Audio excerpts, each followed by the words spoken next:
Moi, je n'ai rien ajouté. Mais vous n'avez pas ajouté, vous n'avez rien ajouté. On va compléter quoi? Je dis, moi, je n'ai rien ajouté. Donc vous acquiescez. Je dois me faire compléter par votre médecin avocat. Est-ce que vous comprenez ce que vous dites? Si on n'a rien à dire, on va ajouter, on va compléter quoi? C'est vous qui êtes appelé à vous défendre. Si vous dites que vous n'avez pas de réponse, on va compléter quoi? On va compléter au silence de la réponse. On va compléter quoi?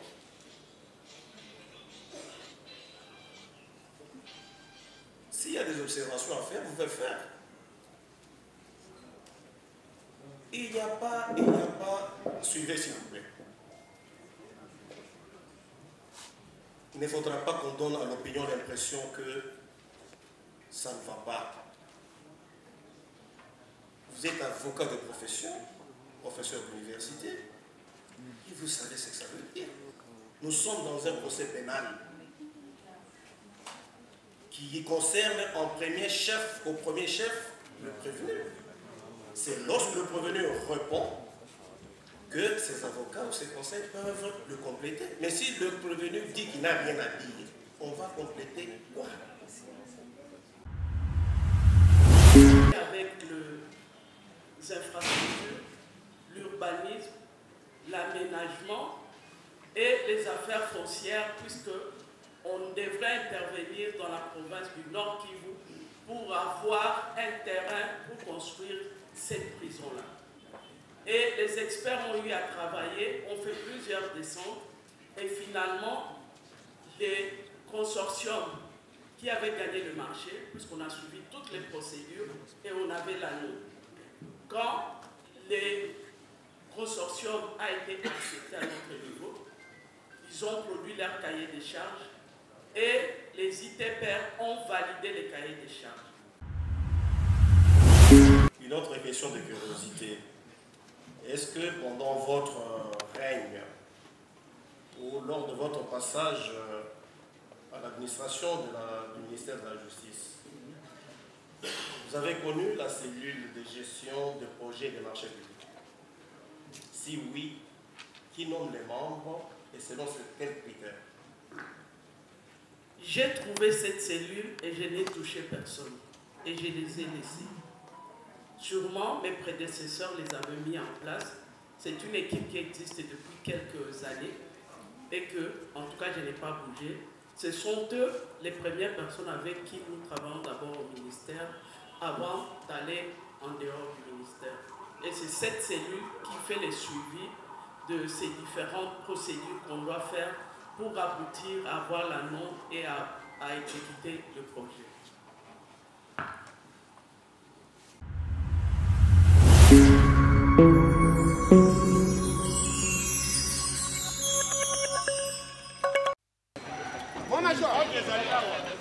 Moi, major.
consentant. Il fait face à l'histoire. Il affronte son destin. Il n'a pas voulu fuir, il n'a pas voulu s'exiler.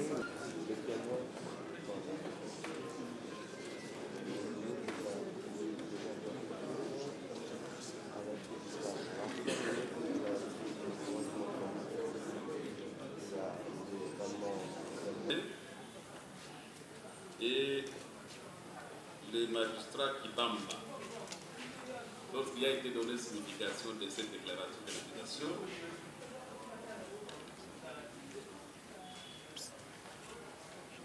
lorsqu'il a été donné connaissance de cette déclaration de réputation le 6 août à 8h55, il a déclaré ceci dans le conformément à la loi. Il a déclaré ce qui suit. Je n'ai aucun intérêt à m'approcher à ce dossier et par élégance, je préfère me déporter sous réserve de l'acceptation du dossier représenté par la déclaration du juge.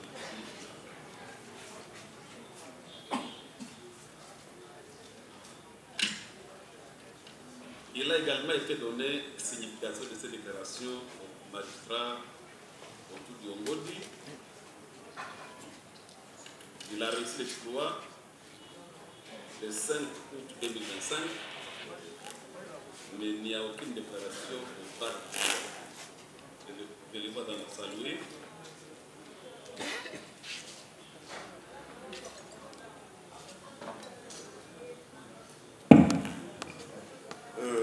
Merci, merci, Monsieur le Président, Messieurs de la Cour. S'il n'y a pas de déclaration écrite, j'ai tenu conformément à la loi à faire une déclaration verbale. Parce qu'elle est écrite au verbal, si vous permettez que je la fasse tout de suite.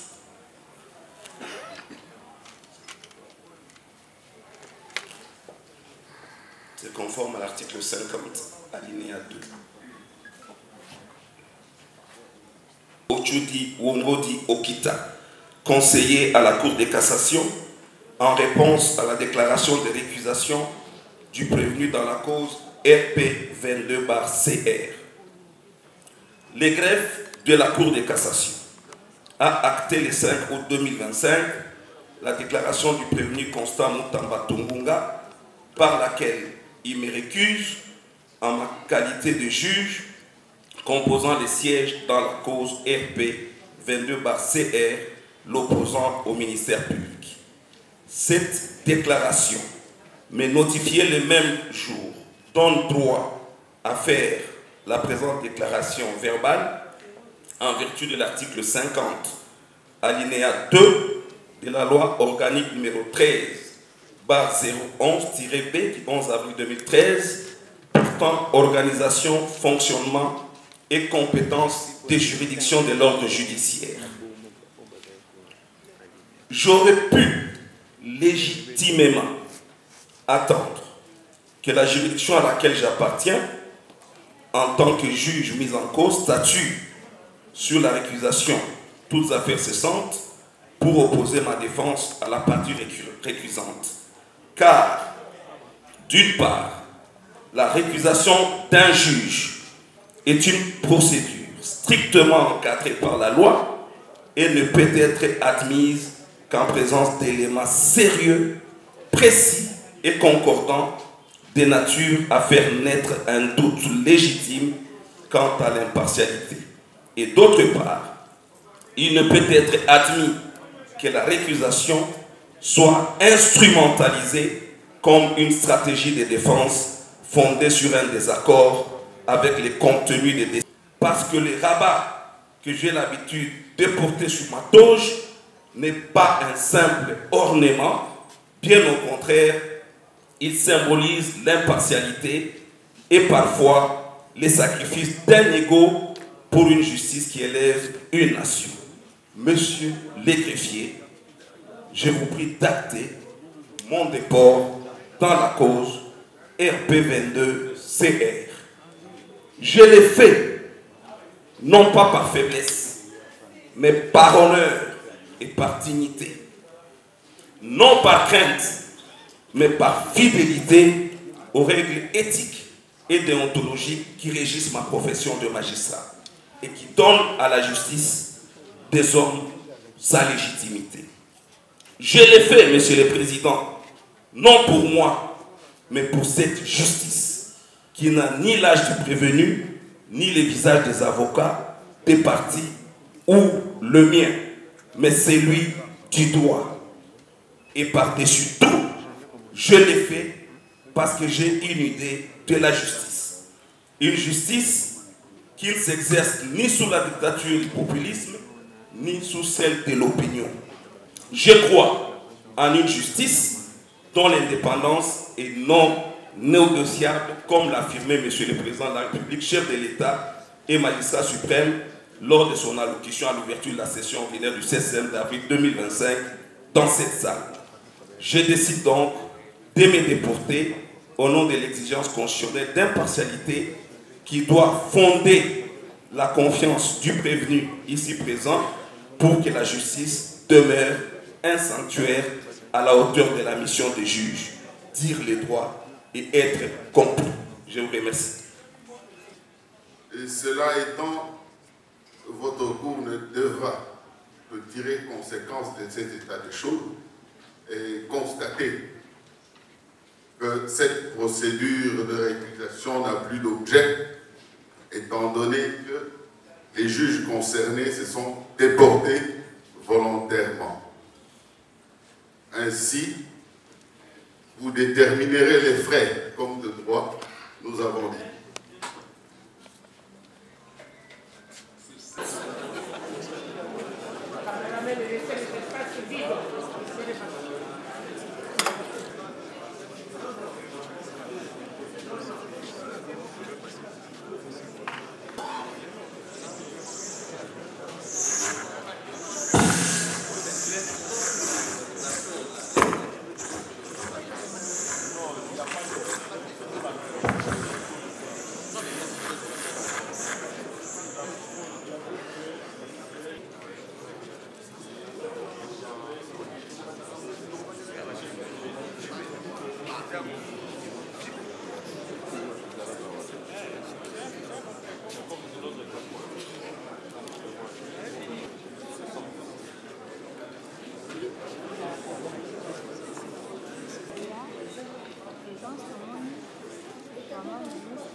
La proposition séjour dans la dite dépose l'opposant au ministère public. Notifié de cette déclaration le 6 du même mois, le magistrat Justin Kibama Moquette a déclaré au bas de l'exploit ce qui suit. Je n'ai aucun intérêt à m'accrocher à ce dossier et par élégance, je préfère me déporter.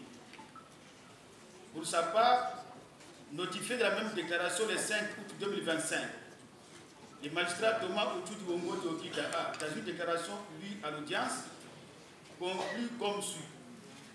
Je décide de me déporter au nom de l'exigence constitutionnelle d'impartialité qui doit fonder la confiance des justiciables et pour que la justice demeure un sanctuaire à la hauteur de la mission des juges, dire les droits et être compris. La Cour de cassation constate que les magistrats précités se sont déportés et dit que la réquisition devient dès lors sans objet. C'est pourquoi la Cour de cassation statue en matière de réquisition. Le ministère public a entendu dit la réquisition sans objet, mais les frais d'instance à charge du Trésor. La Cour ainsi j'ai prononcé l'audience publique d'ici août 2025 à laquelle on siégeait Nkengule Mutewa, président, Boki Kangaouro, Bani de Wafole Tchassa Gandhi et Mouteba Moulomba, conseiller, avec le concours du ministère public représenté par Kabila Mouana, avocat général, et l'assistance de Malunda Makolo, greffier du siège.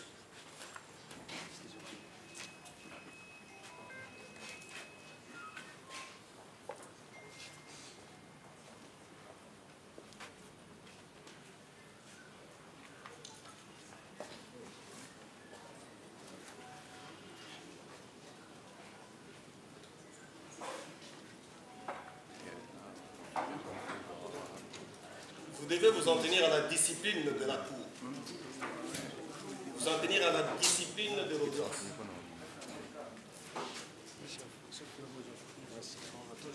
Tout bruit ou tout mouvement de nature à perturber le déroulement normal de l'audience sera considéré comme un délit d'audience.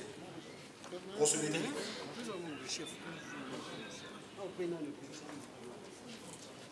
La Cour a appelé la cause inscrite sur le RP 22/CR. En cause, ministère public contre le prévenu Constant Moutamba Lumumba.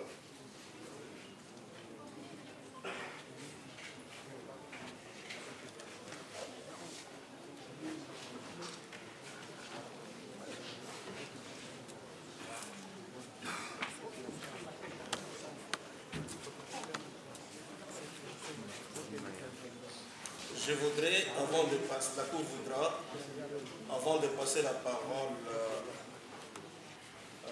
au parti, relever ce qui suit à l'intention des avocats.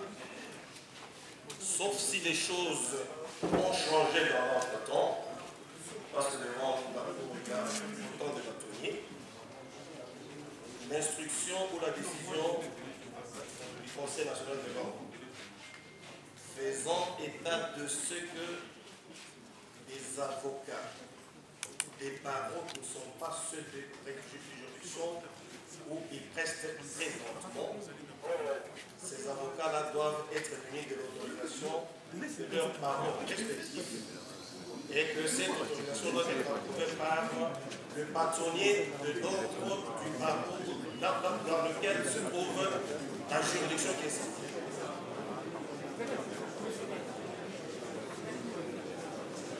Je le dis, la Cour le dit, sous le contrôle des bâtonniers qui sont devant.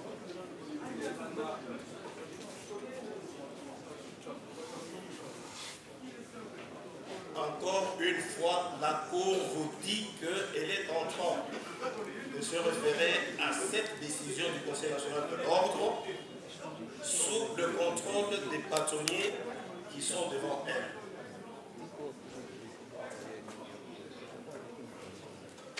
Ou s'ils ne sont pas de ce barreau, ou du barreau ou d'un des barreaux de Kinshasa, qu'ils apportent également la preuve de leur inscription complémentaire. Monsieur les bâtonniers, la Cour est à votre disposition quant à ce.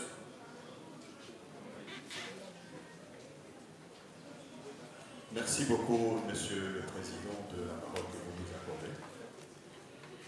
Je crois que nous ne pouvons pas engager ces débats. La circulaire ou la décision du Conseil de l'ordre concerne la discipline des avocats.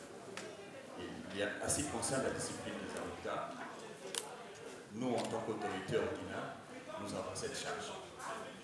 Et cette attestation, ce n'est pas à brandir.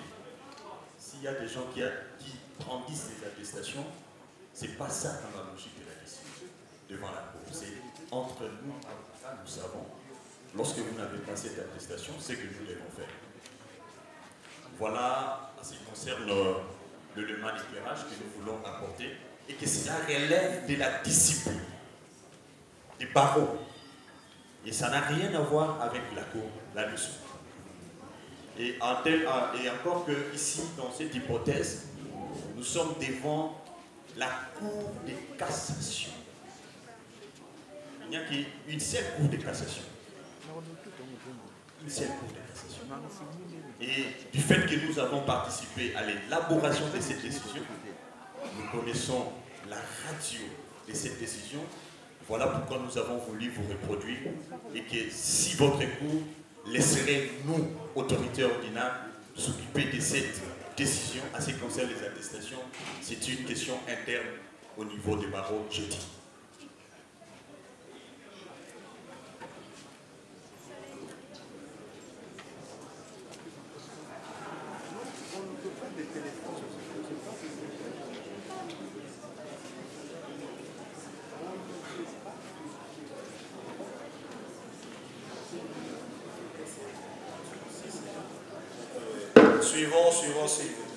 Suivons s'il vous plaît, la Cour, dans le respect de tout ce qui se passe comme règle du jeu, était soumise au contrôle des bâtonniers. La règle vient de nous être donnée, nous la suivons et passons ainsi la parole aux avocats présents de pouvoir faire acter leur comparution avec cette précision que le prévenu Moutamba Constant comparaît en personne assisté de Bâtonnier Jean-Paul Kitenge, bâtonnier Dio. Bâtonnier Jean-Paul Kitenge, bâtonnier Dio Katanga, avocat à la Gombe ainsi que au Lualaba. Maître John Licolo Baya, avocat au barreau auprès de la Cour d'appel de la Mangala, le bâtonnier de l'ordre.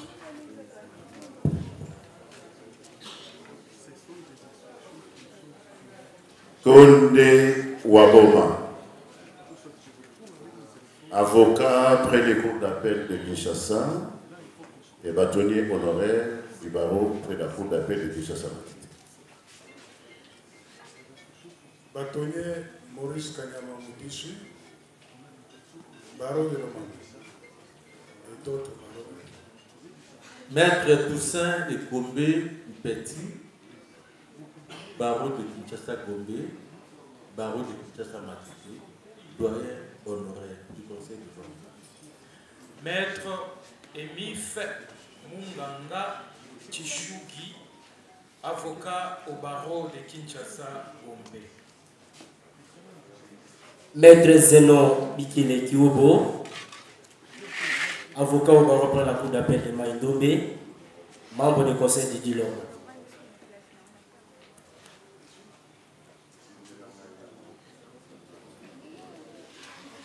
Kabeya Mwana Kalala, avocat au barreau de Kinshasa Matiki. Votre honneur. À requête aux fins de fixation d'audience, l'officier du ministère public a déféré devant la Cour de cassation le prévenu Moutamba Mbunga Constant du fait des détournements des deniers publics. Il importe de noter que depuis l'audience d'introduction, le prévenu comparaît toujours en personne, assisté de ses conseils. À la première audience, le prévenu avait soulevé des moyens exceptionnels, dont celui de la non-saisine et l'irrégularité de la procédure. S'agissant de la non-saisine, le prévenu avait indiqué que la citation à prévenu était irrégulière en ce que, s'agissant d'une personne bénéficiaire de privilèges de juridiction, la citation à prévenu devait lui être donnée à la requête du ministère public et non pas comme en l'espèce à celle du greffier en chef. Quant à l'irrégularité de la procédure, le prévenu a relevé que tous les actes posés par l'Assemblée nationale préalablement à l'ouverture de poursuites de l'instruction préjuridictionnelle l'ont été en violation des dispositions de son règlement intérieur. En ceci que le vote intervenu, quant à ceux, l'a été à main levée alors que le dit texte prévoit le vote par bulletin secret. La Cour a fait notre service.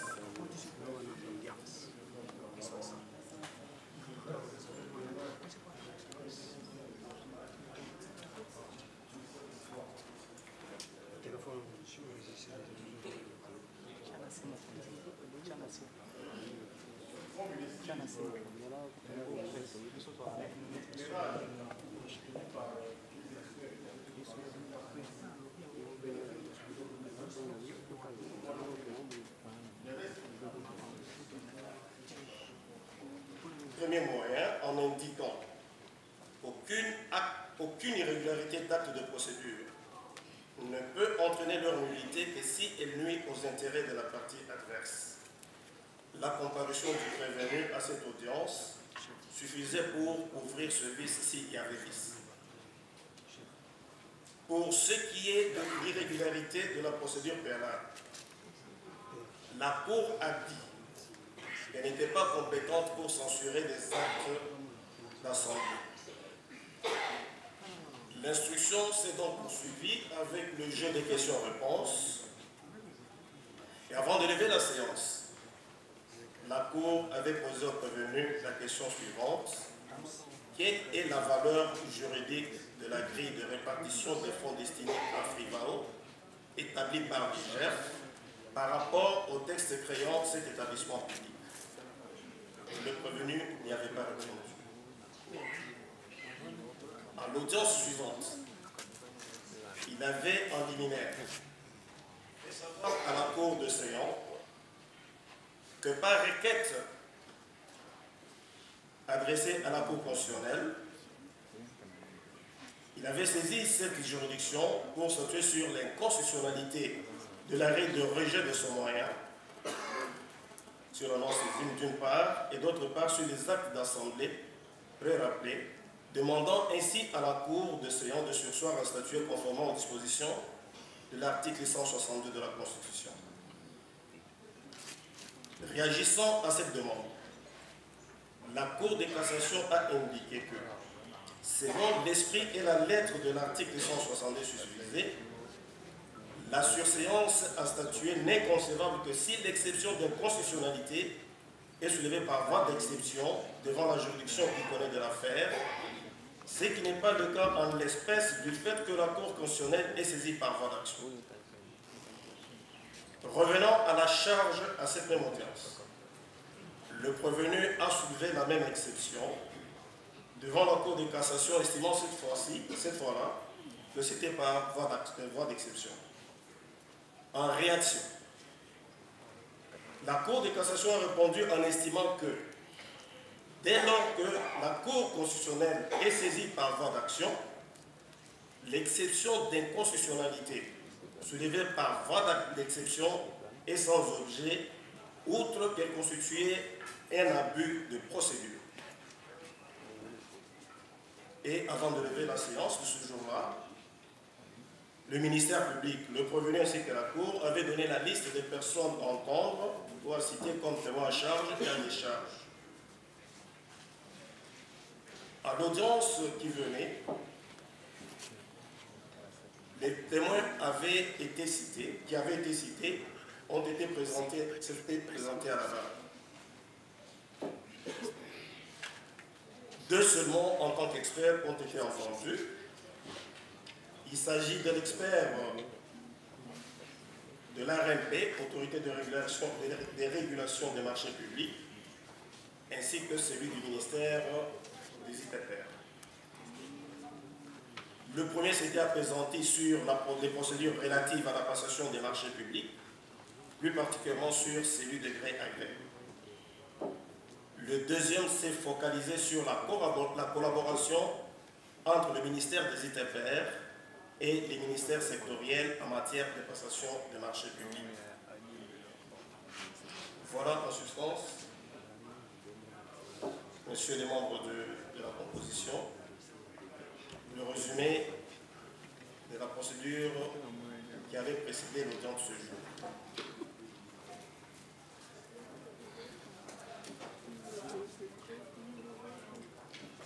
La Cour demande au prévenu s'il a des compléments par rapport à ce résumé qui avait été fait.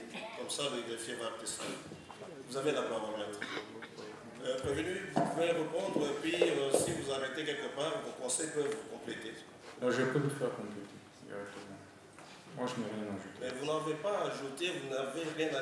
On va compléter quoi? Je dis, moi, je n'ai rien à ajouter. Donc vous acquiescez. Je dois me faire compléter par votre médecin. Est-ce que vous comprenez ce que vous dites? Si on n'a rien à dire, on va ajouter, on va compléter quoi? C'est vous qui êtes appelé à vous défendre. Si vous dites que vous n'avez pas de réponse, on va compléter quoi? On va compléter au silence de la réponse. On va compléter quoi?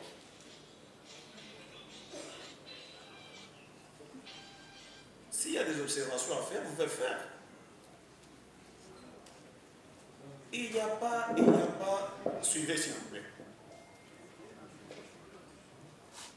Il ne faudra pas qu'on donne à l'opinion l'impression que ça ne va pas. Vous êtes avocat de profession, professeur d'université, et vous savez ce que ça veut dire. Nous sommes dans un procès pénal qui concerne au premier chef, le prévenu. C'est lorsque le prévenu répond que ses avocats ou ses conseils peuvent le compléter. Mais si le prévenu dit qu'il n'a rien à dire, on va compléter quoi?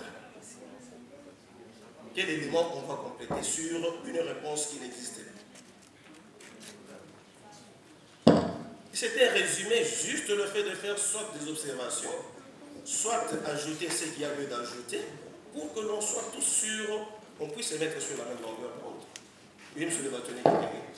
Merci, monsieur le Premier Président, monsieur Delacour. En fait, on s'attendait à la lecture globale, je dis bien globale, de PV qui ont servi aux audiences précédentes. La difficulté, je crois que même le prévenu réalise cela, ça vient du fait que la Cour fait un résumé. À ces résumés, on ne sait pas exactement quoi dire. Je crois que c'est ce qui rend les gens perplexes. Qu'à cela ne tienne, avec votre autorisation, nous, en tant que conseil, qui avons assisté aux audiences précédentes, si nous avons des observations, nous pouvons les faire. La difficulté vient seulement du fait que non, la Cour a résumé. On ne s'attendait pas à ça. Pour nous, c'est les greffiers qui devaient lire pour savoir exactement ce qui a été acté, ce qui n'a pas été acté, pour que nous puissions évoluer. Avec votre autorisation. Vous avez autre chose à ajouter? Il y a le doyen. Par rapport à ce que vient de dire votre confrère. Vous avez la parole, maître.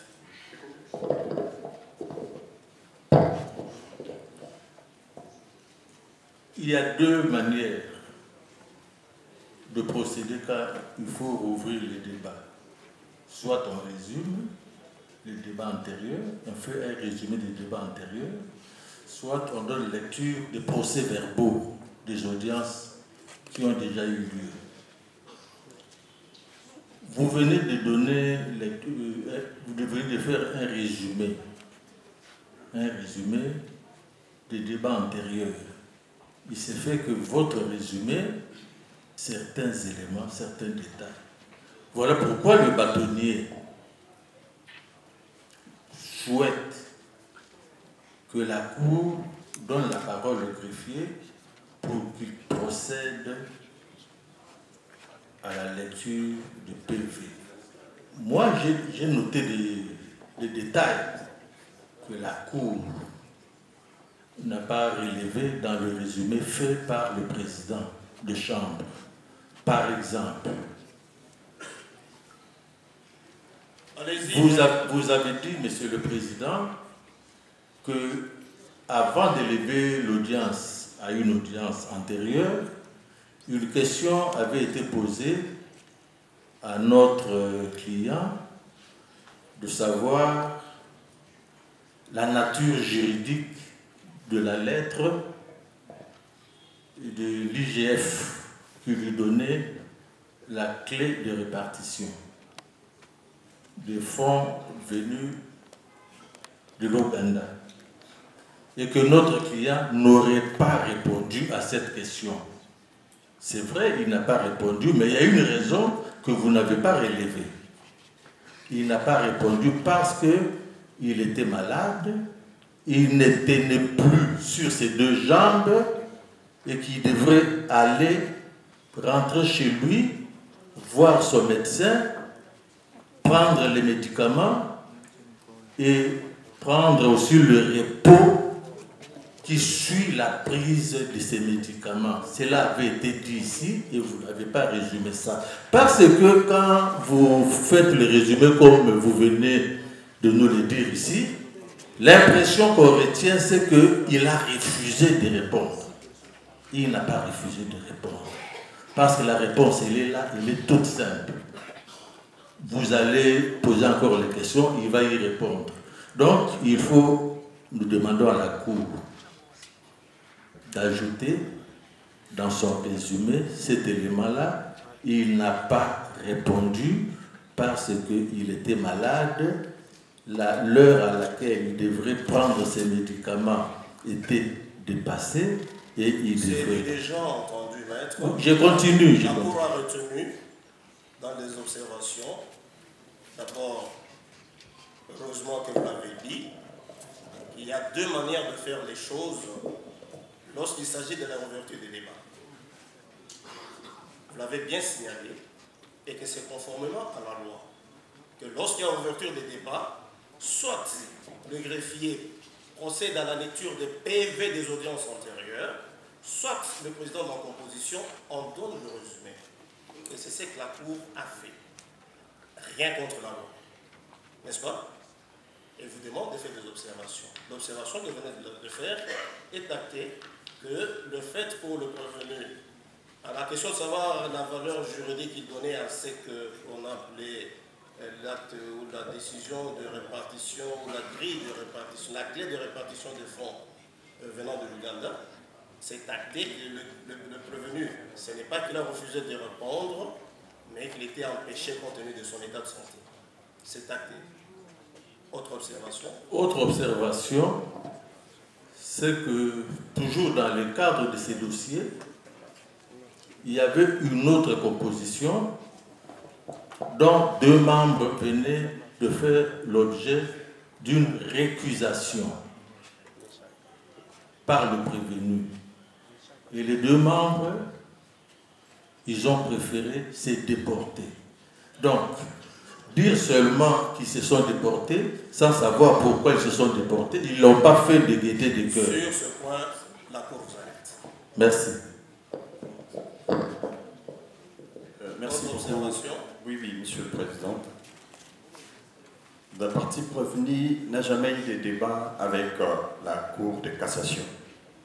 Parce que nous considérons la Cour de cassation est en train d'arbitrer ce conflit ouvert prévenu ministère public. Mais dans votre résumé, nous n'avons pas remarqué quelque chose autour du ministère public. Nous avons soulevé des exceptions. Je me souviens encore à la première audience, l'audience du 23, et le ministère public a réagi à nos exceptions afin que vous puissiez prendre cette décision. Et dans ces résumés, il n'y a rien en termes des interventions du ministère public au regard des moyens que nous avons développés. Et je me souviens que lorsque nous avons soulevé même les premières exceptions, en date du 23, le ministère public, allons-y seulement, puisque nous voulons connaître le fond. C'est ce que j'avais retenu. Malheureusement, cela n'est pas repris, je dis. Sur ce point, la Cour vous répond comme suit. Il s'agit d'un résumé. Le résumé, c'est à l'intention des membres qui n'avaient pas participé à l'audience d'instruction ou aux audiences d'instruction. Les réactions du ministère public voulaient qu'on aille jusqu'au point où il disait que ce pays, il y a dans la salle, il y a des gens. Est-ce qu'on peut poser ce genre de choses? On peut relever ce genre d'observation. L'essentiel, c'est que la Cour a donné sa position par rapport à la procédure engagée au cours des différentes instructions qui ont eu lieu avant, par exemple, ce jour, et cela à l'intention du nouveau membre. Si nous devons tout reprendre par rapport à ce que le ministère public a déclaré, mais on dira tout simplement, on dira également qu'il s'était adressé au photographe. ce qui n'est pas de mise. Allons à l'essentiel. Maître Tchichou, vous avez... Merci, Monsieur le Premier Président. Une autre observation, c'est que dans votre résumé des faits, il y a tout de même un point que vous avez omis. Il s'agit du fait que, à la première audience, lorsque nous avons démontré à la haute cour que cette dernière ne devait pas se déclarer saisie, du fait de la violation de l'article 54, connu de tous, la Cour n'avait pas dit que la simple comparution du prévenu aurait des irrégularités, alors que cela vient d'être dit ici. Nous voudrions faire observer à la Cour qu'à cette occasion, la parole n'était pas donnée au prévenu pour démontrer si cette irrégularité lui aurait causé préjudice ou pas. La Cour avait simplement passé outre, sans pour autant donner la parole à la partie prévenue pour démontrer en quoi l'irrégularité l'aurait préjudicié. Maître, s'il vous plaît, qu'est-ce que vous entendez par le résumé de fait? C'est répondre tout ce qui a été dit, même des choses qu'on ne peut pas dire. Lorsque la Cour résume les faits et dit que par rapport aux questions exceptionnelles ou moyens exceptionnels qui avaient été soulevés, dont le premier moyen était lié à la non-saisine de la Cour y a répondu. Par un avant du roi, il en est de même des irrégularités constatées dans la procédure préalable à la saisine de la Cour, au niveau de l'instruction préjuridictionnelle. Cela a été dit, c'est un résumé. Ne nous attardons pas à des choses qui sont même contenues dans les PV, parce que lorsqu'on parle du résumé, ce n'est pas qu'on va reprendre la photocopie certifiée conforme des PV qui ont été dressés, mais on tire ce qui est essentiel pour l'édification de nouveaux membres qui viennent de s'ajouter. On comprend alors, Monsieur le Premier Président, que l'essentiel, c'est par rapport à la Cour, mais pas par rapport à la partie. C'est la raison pour laquelle nous aimerions qu'on nous lise tous les PV. Nous sommes patients pour que tout le monde sache qu'est-ce qui s'est passé réellement. Maître, il y a deux façons de faire les choses. La Cour ne voudrait pas y revenir. Votre confrère l'a dit. Soit on fait le résumé, soit on procède à la lecture. Le résumé est fait. Si vous avez d'observations complémentaires à faire, c'est le moment de le faire. Ce qui n'avait pas été dit, c'est quoi dans ce résumé? Et le greffier acte. Et en plus de cela, la Cour est au regret de voir, même en vous accordant la parole, de constater que vous êtes en train de compléter ce qui est néant.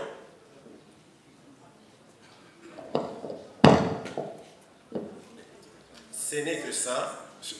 On ne va plus revenir sur ce résumé. S'il y a d'autres motifs que vous pouvez invoquer, ces motifs-là sont les bienvenus. Mais pour le moment, la Cour se conforme à la loi, a fait le résumé à l'intention des membres, de nouveaux membres, et puisque cela est fait, la Cour n'entend plus y revenir. La Cour avait renvoyé l'audience de ce jour pour la poursuite de l'instruction. Et pour cette poursuite de l'instruction, il était question que l'on puisse procéder à l'audition des témoins qui n'avaient pas été entendus à l'audience passée. S'ils sont dans la salle, ils peuvent se manifester. Qui viennent à la barre. Madame Marie-Paul Moukadi. Puis, Monsieur le bâtonnier. Monsieur le Président, honorable membre de la Cour de cassation, Monsieur le Procureur général de la Cour de cassation, nous avons une préoccupation de principe. Tout simplement savoir si l'article 78 du Code de procédure pénale est applicable devant la Cour de cassation à propos des personnes régulièrement citées à comparaître.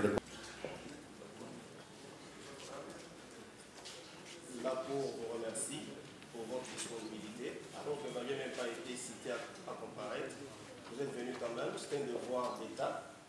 La Cour vous en remercie. Il en est de même de M. l'inspecteur général, l'inspecteur principal, c'est ça, général. Et également, qui d'autre?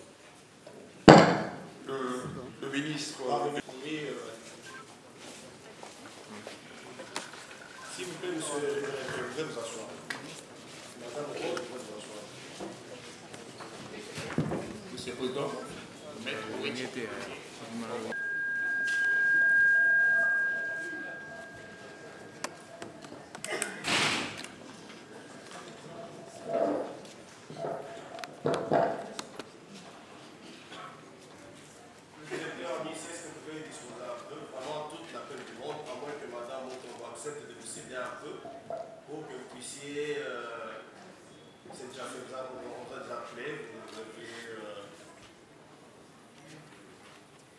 disposer quand même. Non, vous vous retirez un peu. Après, Madame Rose Motombo, on fera appel à vous. Vous avez un accompagnant? Il faut bien le tenir. Oui, maître. Oui, Monsieur le Président, les témoins ont comparu. Vous les avez isolés, mais il y en a qui ne sont pas là. Et nous n'avons pas renoncé à l'audition de M. Kissoula Adler. Parce que les raisons qu'il a avancées dans la lettre qu'il avait adressée à la Cour ne tiennent pas la route. Il a dit, Monsieur le Président, que l'article 120... Maître, la Cour va vous passer la parole quand ce sera le tour de l'audition du témoin sur lequel vous êtes en train d'insister.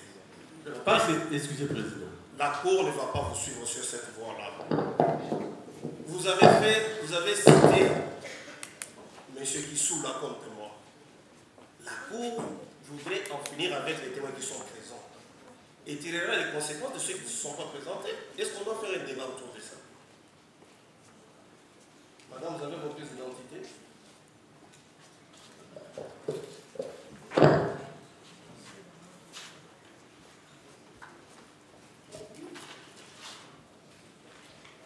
Déclinez les fiches d'identité sommaire, votre nom, post-nom, prénom.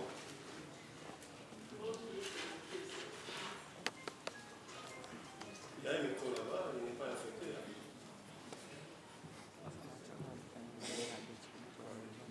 Non, profession, ça suffit.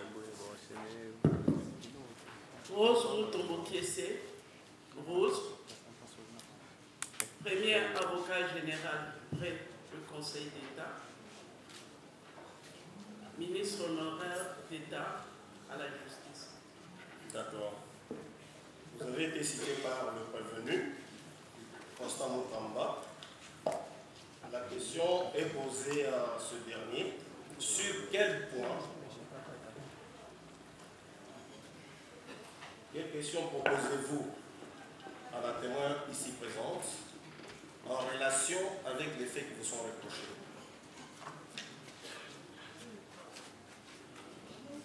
Vous vous actez qu'elle est entendue en qualité de enseignante. Oui, en rapport avec cette précision, il ne faudra pas qu'on aille dans le débordement.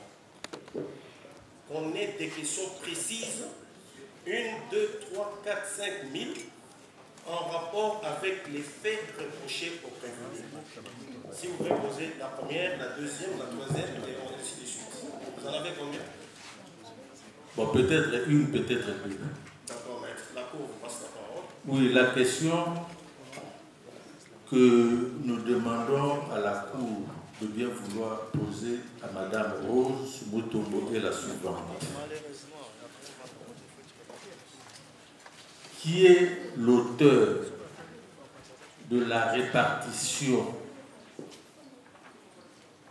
répartition des sommes versées à notre pays par l'Ouganda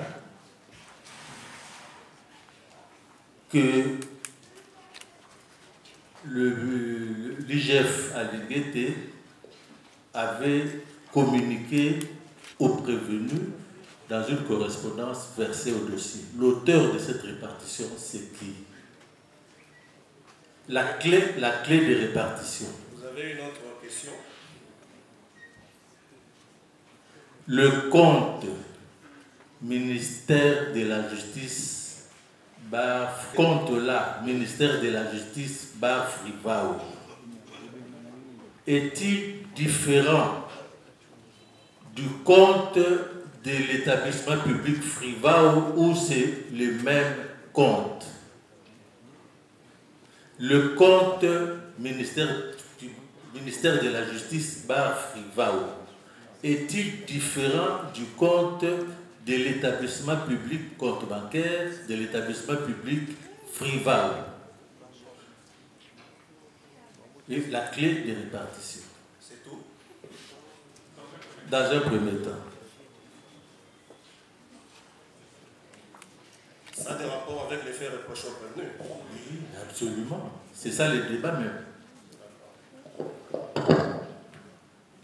La première question, c'est de savoir qui est l'auteur de la clé de répartition de fonds provenant de l'Ouganda au profit de l'établissement public de Frivao. C'est la première question. Vous l'avez suivi? Vous pouvez répondre? Oui, s'il vous plaît, oui. La question est la suivante. La répartition, la clé de répartition des fonds versés à notre pays par l'Ouganda.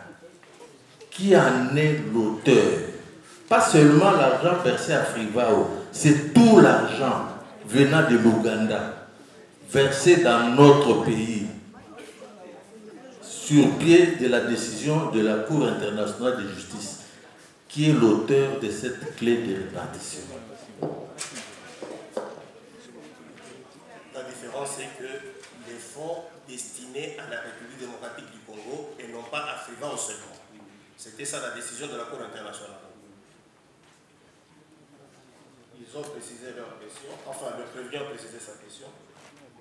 Merci beaucoup de la parole, Monsieur le Président. La clé de répartition de Frivao est tirée de l'arrêt même de la Cour internationale de justice. C'est clairement expliqué dans cet arrêt. Vous n'en avez pas en substance? Je sais que pour ce qui est des victimes et des réparations, ça revient à 81%. Pour ce qui est du gouvernement, c'est 18,5%. La réponse est que... Je n'ai pas les documents avec moi, puisque dans la notification, on ne m'a pas dit de quoi il s'agira à l'audience. Voilà, c'est ça la réponse. La clé de répartition vient de l'arrêt même de la Cour internationale de justice qui donne en termes de répartition 81% pour les victimes et 18,5% pour le gouvernement. La deuxième question, vous pouvez rappeler? Oui, le compte ministère public, qu'est-ce que je dis? Ministère de la Justice, Frivao. Ce compte à la banque a été ouvert par qui? Merci, Monsieur le Président. Ce compte, je l'ai trouvé. Ça doit être mes prédécesseurs qui l'avaient ouvert, puisque le dossier RDC Ouganda ne commence pas avec mon accession à la tête du ministère de la Justice. C'est un compte existant et quand Ouganda devrait virer l'argent, on a utilisé ces comptes du ministère de la Justice. Je crois que ça doit être ouvert du temps des ministres Tamomo Amaouzo. C'est un compte qui date de longtemps. c'est ça sa réponse. La troisième question, c'était... Oui, ce compte-là, le compte ouvert à la Banque, portant comme intitulé Ministère de la Justice Frivao. Ce compte-là est-il différent du compte de Frivao? Effectivement, ce compte est différent, étant donné que Frivao, c'est un établissement public, il a une certaine autonomie. Ce compte-là, dès que l'argent tombe sur les comptes du ministère de la Justice, avec la répartition que je viens de vous faire tout à l'heure, de 81%, on doit virer le reste de l'argent sur les comptes Frivao. La réponse est celle-là. Ce compte-là, d'après la répartition Frivao dans ce compte-là est différent du compte du ministère de la Justice, compte tenu de la répartition qui avait déjà été décidée par l'arrêt de la Cour internationale de justice.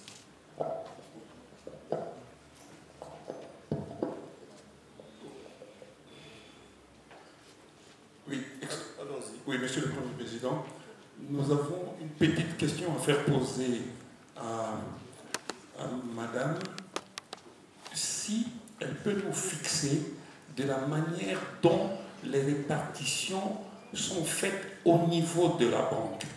Je me rappelle, nous nous rappelons très bien de la question de la Cour qui voulait être fixée de cette répartition automatique. Si elle a trouvé aussi le même système, c'est-à-dire la Cour internationale de justice condamne, l'argent est versé. Cet argent est versé directement.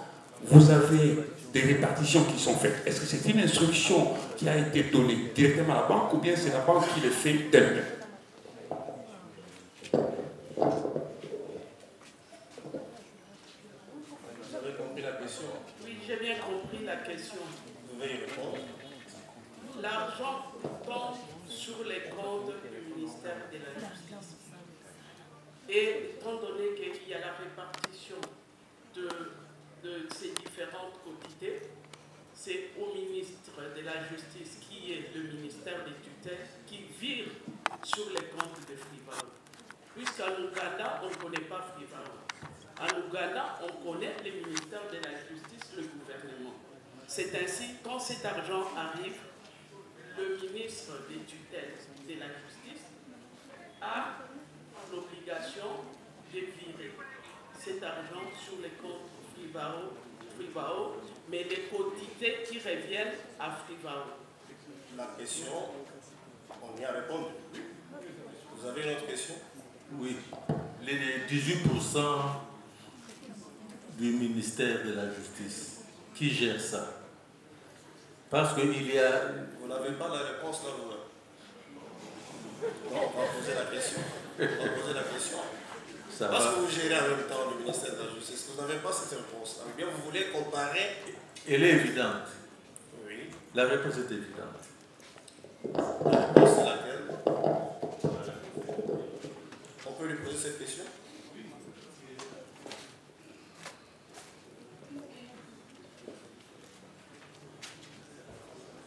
Qui gère les 18%? Comme vous l'avez dit, Monsieur le Président, c'est le ministre de la Justice. C'est le ministre de la Justice. Mais comment il doit gérer ça? C'est sur les orientations au niveau du Conseil des ministres. Silence. Une fois de plus, la Cour vous rappelle que nous ne sommes pas dans une tribune pour assister à un match de football ou dans un marché. Vous êtes tenu à la discipline de la salle. La défense, vous avez fini? Oui. Monsieur le procureur général, vous avez des questions à poser à la renseignante, à faire poser?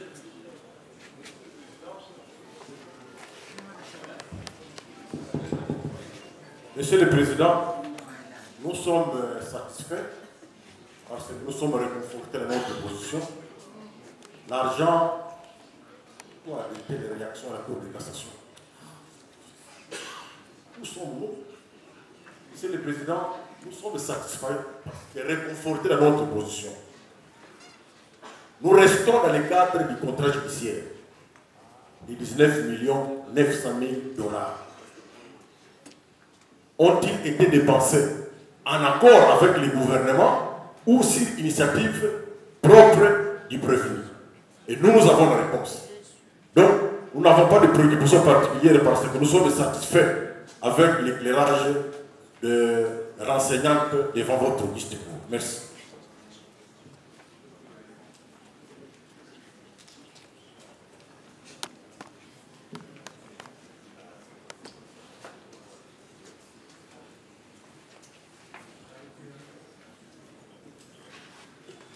La Cour a quand même une préoccupation, vous allez la noter.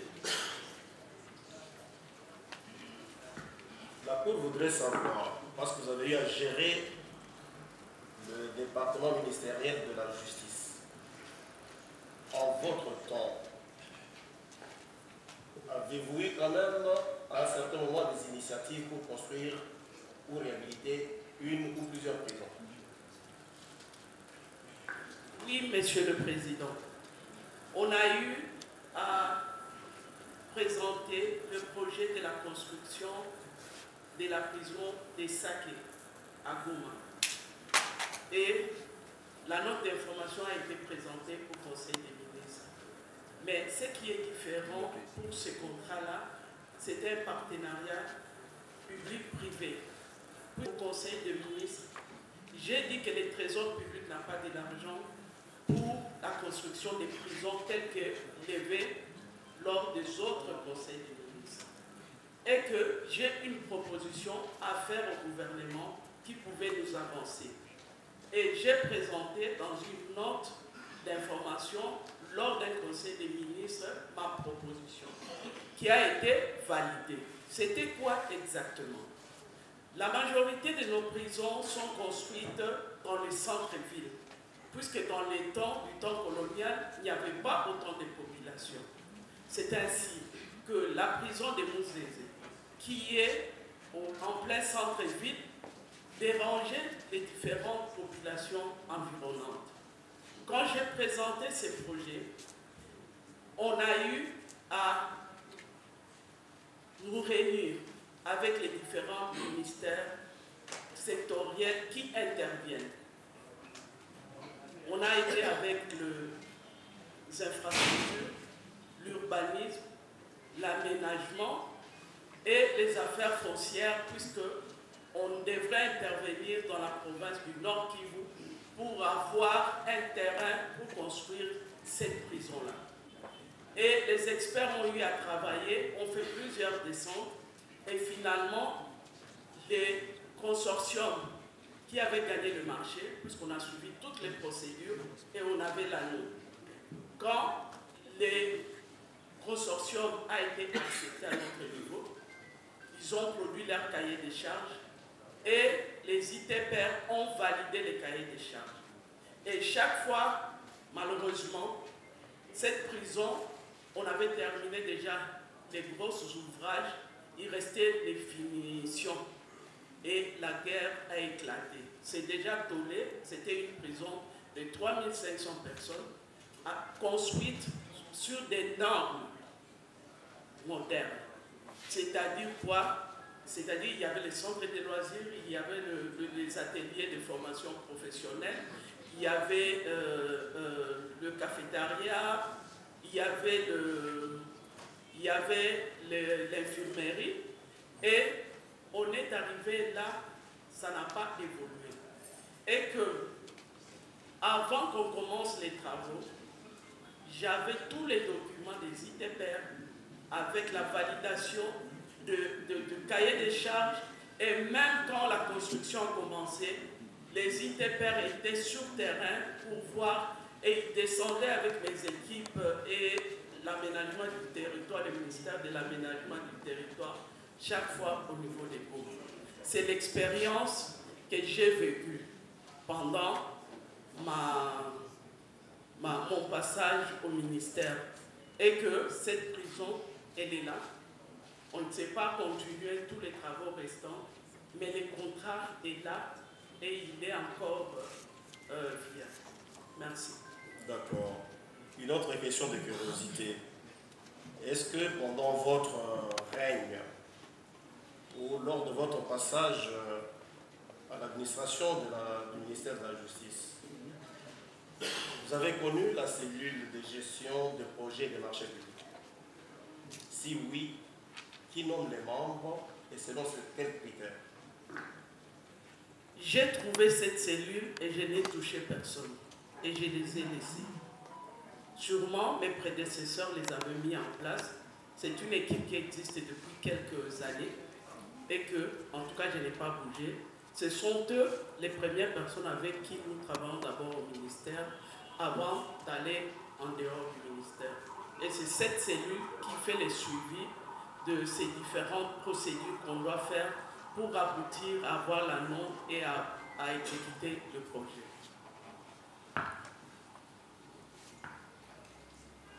Enseignante, la construction des prisons, c'est une question sécuritaire, oui ou non? Ça, c'est la première question. Et la deuxième, à votre départ du gouvernement, vous avez laissé à peu près combien dans les comptes du gouvernement et celui de Fivao?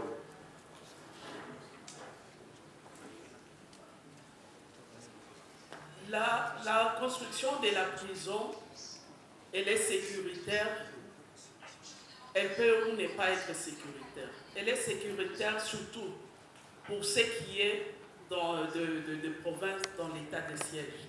Puisque la majorité, souvent des groupes armés, la majorité. Et comme il y avait pléthore, c'était une priorité pour le gouvernement de construire cette prison pour pouvoir désengorger le Grand Nord, le Sud Kivu et le Nord Kivu. Deuxième priorité qu'on avait au gouvernement, c'était la prison de Makala. On devrait commencer la construction de la prison de Makala. J'ai eu en son temps à obtenir un certificat d'enregistrement pour une étendue de 100 hectares, 100 000 hectares, 100 hectares, je crois, à Mekao. Il y a un certificat là-dessus, puisque au niveau du gouvernement, quand on en discutait, il fallait chercher un partenaire pour pouvoir commencer la construction. C'était les deux prisons qui étaient prioritaires en dehors de certains terrains qu'on avait déjà obtenus dans certaines provinces. Maintenant, par rapport à la question de monsieur le juge concernant Frivao, combien j'avais laissé dans les comptes du gouvernement? Plus de 8 millions. Je n'ai pas les chiffres en tête, ça fait plus d'une année. Mais je crois que le relevé bancaire peut faire fi du montant exact. Bien, s'il n'y a pas d'autres questions.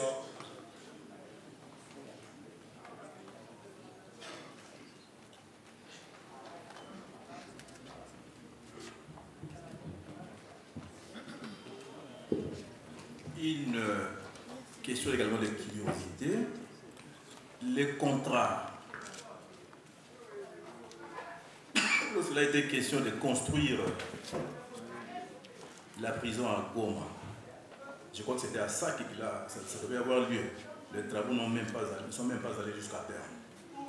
Ok, alors, les contrats pour ces travaux-là a été conclu par qui? Entre qui et qui? Est-ce qu'entre le ministère de la Justice et je ne sais pas quelle entreprise, ou entre le ministère des ITPR et l'entreprise X qui a été désignée? Comment vous n'avez une précision là-dessus? La différence pour la construction de cette prison, comme je l'ai dit, c'était un partenariat public-privé. Et que le consortium a eu à porter au niveau du ministère pour qu'on accepte leurs garanties bancaires. Et qu'en ayant tous ces éléments-là, on a eu à les verser. Je vous ai dit que les ITPR et l'aménagement du territoire ont eu à accompagner ce projet-là tout au long de la construction. Maintenant, pour ce qui est de la personne qui a signé, moi j'ai signé, mais mon collègue des ITPR était informé puisque toutes ces équipes, le directeur Fayet, je crois, qui était là, il était présent dans les équipes qui descendaient sur le terrain. Donc nous pouvons considérer que s'agissant des travaux publics, notamment la construction de bâtiments, votre ministère, à l'époque, était compétent et pas les ITPR, qui ne pouvaient que vous accompagner. De toutes les façons, il y a des attributions de chaque ministère. En tout cas, les ITPR ont les attributions d'accompagner les différents ministères sectoriels dans la construction. Dans la construction. Moi, je me suis plié à cela, puisque c'est presque une expertise pour le gouvernement. Moi, j'ai lu mes lois, mais je n'ai pas l'expertise de la construction. Il faut que ces gens-là soient là pour donner des conseils et pour suivre ce que le partenaire en présence est en train de faire comme travail. Il nous a été lu ici une ordonnance fixant les attributions des ministères au niveau du gouvernement. Et dans la lecture qui nous a été faite la fois dernière, il a été constaté que seuls les ministères des ITPR ont cette compétence-là. Construction de bâtiments publics, bien entendu. Mais bon, on constate qu'il y a une sorte de partie qui consiste à amener les ITPR à accompagner au lieu de prendre les devants de ces travaux-là. Est-ce qu'il y a une explication que vous avez obtenue à ce sujet?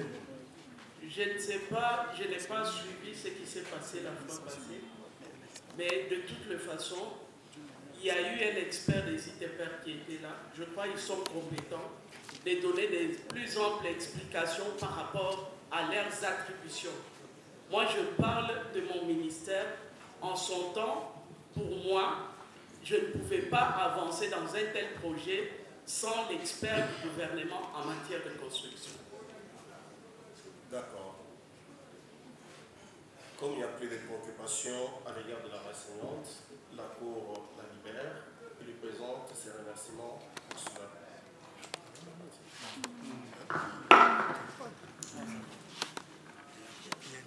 Si elle peut nous faire entrer le témoin Amissi Erati.